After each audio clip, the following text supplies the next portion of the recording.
This news alert brought to you by Clubs NT. Make your next choice a local club. Good evening. A former colleague of Peter Bravos gave evidence today at his rape trial. They told his alleged victim about a so-called black book. The court also heard the woman was not the same person after the alleged incident. A former NT police member who we've chosen not to identify took to the stand today, revealing to the court she'd heard of a black book of sexual conquests accessed via office computers. The member used to work with Peter Bravos and the alleged victim. Mr Bravos is accused of raping a former colleague in 2004 after a boozy ball. He's pleaded not guilty. Today, the witness told the jury around 2013-2014, while working, the alleged victim told her the alleged incident was non-consensual. She gave evidence that a year or so later she heard of a black book. It was the odds for detectives of them having sex with various women within crime, she said.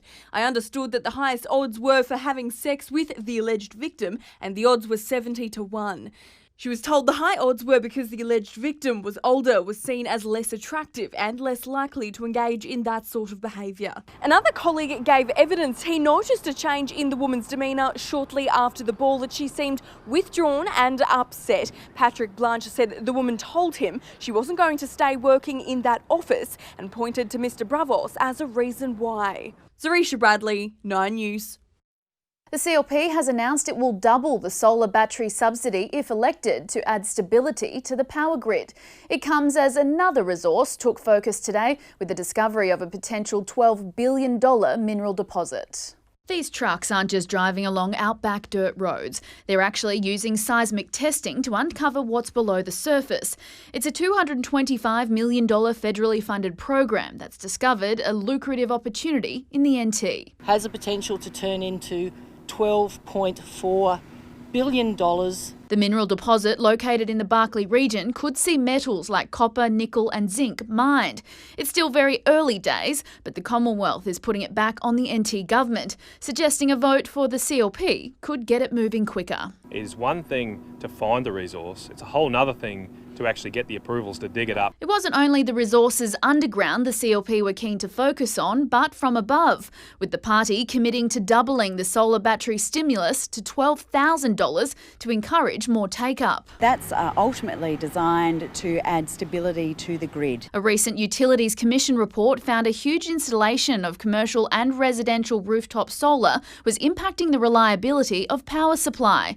And to ensure stability and reach the government's renewables target of 50% by 2030, there needs to be extra investment in storage and capacity. Part of our policy is instructing the Utilities Commission to conduct an investigation into what is the safe mix of renewables. Labor says it's already approved a large $30 million battery for the Darwin Catherine grid to be operational by 2022, further claiming the CLP can't be trusted to deliver renewables. We've seen that the CLP in the past were climate change deniers, and they fought hard against the introduction of renewable energy. An endangered hawksbill turtle will be released back into the wild. Bubble was found off the coast of Nhulunbuy 18 months ago, weighing just 16 grams and suffering from severe dehydration. It's been feeding well, feeding on squid and fish and vegetables, and so it slowly grew. Bubble will return home weighing almost 2 kilograms. This weekend's Supercars event has been left in idle following the NT's Queensland hotspot declaration.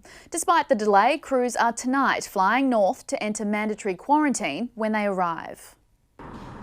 The event was due to kick off a double header of Supercars action here at Hidden Valley over 2 weekends, but due to the evolving pandemic, organisers have had to step on the brake.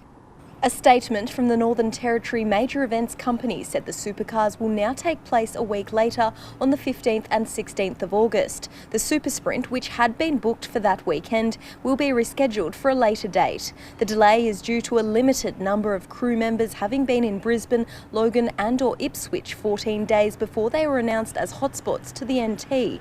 But Major Events said no crew members have travelled through the areas since they were declared, and they'll undergo mandatory quarantine and regular testing upon arriving in Darwin later tonight. Patrons with tickets for this weekend's event will be able to swap them over for the next or request a refund. The annual Supercars Transporter Convoy, which was scheduled to snake through the city tomorrow, has also been postponed, with major events hoping to have it ready to go on the 13th of August. Police are investigating 3 separate fires set to playgrounds across Palmerston overnight. It's reignited political debate about whether enough is being done to tackle crime. A fiery inferno at a popular family hangout. This playground at Joan Fijo Park was one of 3 set alight across Palmerston last night.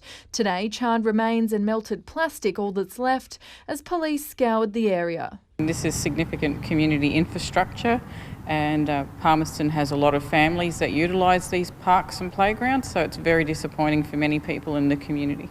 It's reignited political debate about whether enough is being done to tackle crime, and those campaigning in the electorate say the community has had enough of young offending as they put forward their election pitch. We'll also move youth justice back into corrections so that the police and the relevant NGOs can rectify this kind of behaviour plaguing our communities. What is the actual consequence? That's the missing part, and Territory Alliance will deal with that.